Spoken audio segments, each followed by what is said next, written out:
ប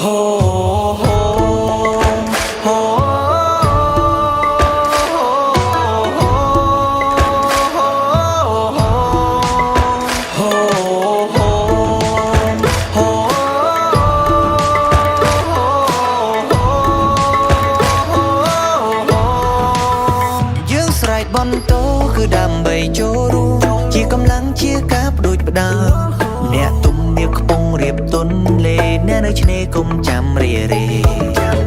ថ្ងៃនេះជាគំរូថ្ងៃស្អែកជាចំណែកជាសរសៃសសសាវតាខ្មែរបានល្បីល្អជាចំណែកយើងចងចាំថាយើងជាម្ចាស់ជាតិយើងពួតដៃរាំងសាខ្ញុំនាងលោកអ្នកអស្ចារ្យស្មោះត្រង់ថាតែមួយភាសាតែមួយខ្មែរជាផ្ទះតែងជួយស្គមថតសក់មកយើងគឺជាគ្រួសារ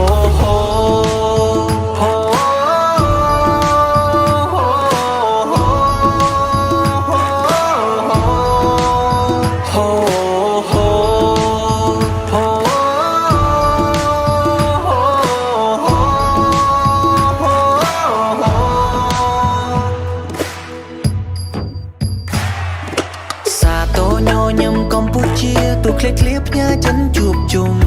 កាត់លេចជើងត្បូងមិនសមងំយើងអបអរសាទរកម្ពុជា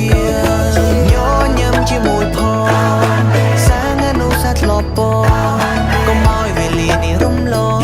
ស្រែកហូរសប្បាយអង្គដើមចេញពីមួយគឺអ្នកឬក៏ខ្ញុំចងចាំថាយើងជាម្ចាស់ជាតិយើងពួតដៃរាំងសាខ្ញុំនាងលោកអ្នកអស្ចារ្យ